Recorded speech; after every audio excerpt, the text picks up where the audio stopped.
Um, you mentioned a lot about image in your speech. You know, talk about how they paint the mirage of Barack Obama and the success stories that we have, and then also how you have the conflicting image of African American communities um, as being not evil in a sense, but basically below and inferior, considering the poverty rates and drug and crime, et cetera, et cetera.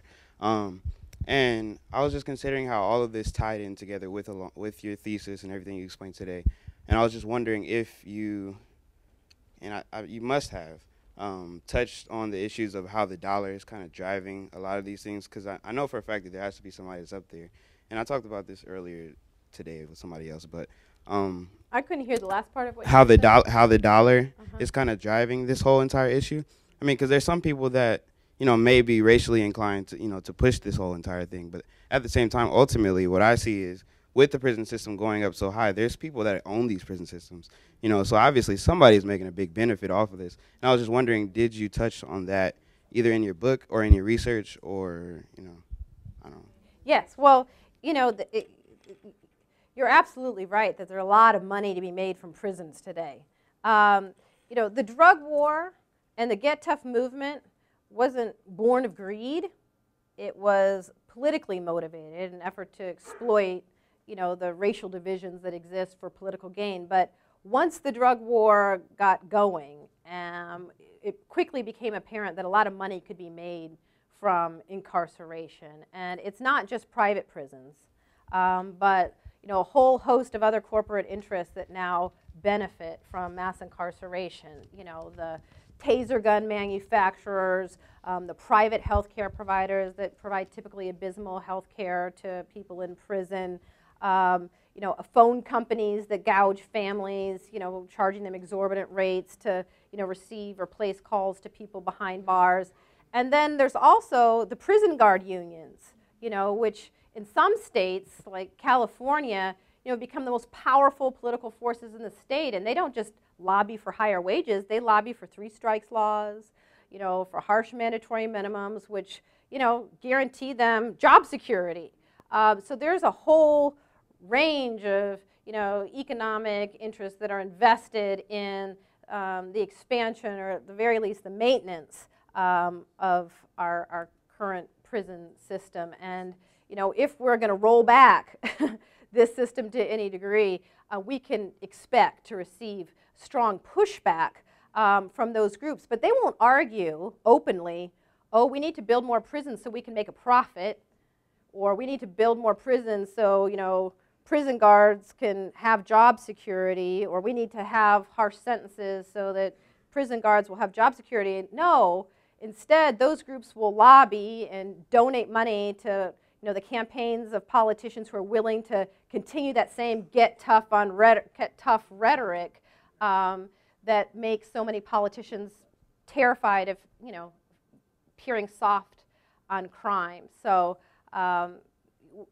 that's one of the reasons why I think purely kind of colorblind approaches to advocacy are bound to fail, because if we just try to make an argument based on the numbers, oh, we can save money by investing in education rather than incarceration, we just make these, purely rational appeals based on money and all of that, we're going to find that the same racially coded, racially charged rhetoric about getting tough on them is going to be rolled out and used against us. And if we haven't challenged that kind of rhetoric openly, it will be as successful, in future campaigns as it has been in the past. Right here.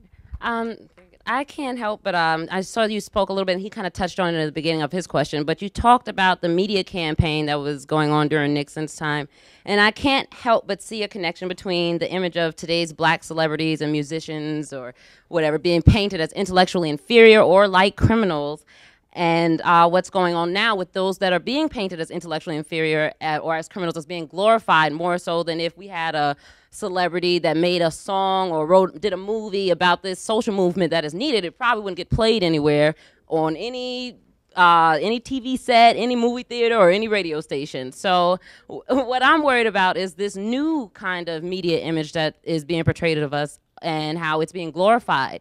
And I'm really worried about it being, the stereotype being internalized because it's all that we see, not only by whites, but by us, and how it may lead to us ending up in those places because we're internalizing these stereotypes. And if you had any thoughts on that.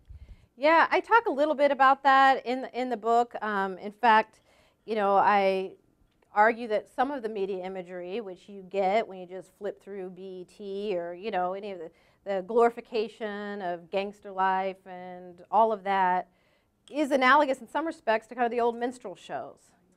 That you have black people basically acting out the worst racial stereotypes for the entertainment and glee of predominantly white audiences. I mean, the largest consumers, of course, of gangster rap and all of that are young white teenagers. And, the fact that so many African Americans respond well to this imagery doesn't really distinguish it really even from the minstrel era, because, many people don't realize that in a lot of these minstrel shows, lots of black folks turned out to these minstrel shows.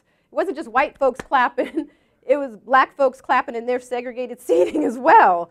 And part of the reason was because there was kind of an intoxication with seeing yourself, people like you on stage, kind of acting out things about your life that you could connect to some degree, and that there was a glorification and a celebration even of minstrels within the African American community to a significant degree. And yet today, when we look back on those minstrel shows, it's like hard to look at, hard to watch. It's so appalling.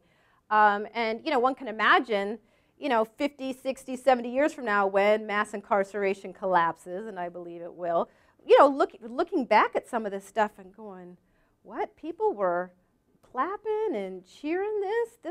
This was the image that we were willingly portraying of ourselves. And so I do think that it is a reflection of where we are today in ways that other forms of black entertainment were a reflection of the space and time.